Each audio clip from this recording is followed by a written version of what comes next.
فقلت استغفروا ربكم إنه كان غفارا يرسل السماء عليكم مدرارا ويمددكم بأموال وبنين ويجعل لكم جنات ويجعل لكم أنهارا ما لكم لا ترجون لله وقارا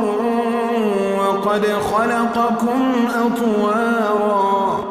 ألم تروا كيف خلق الله 7 سماوات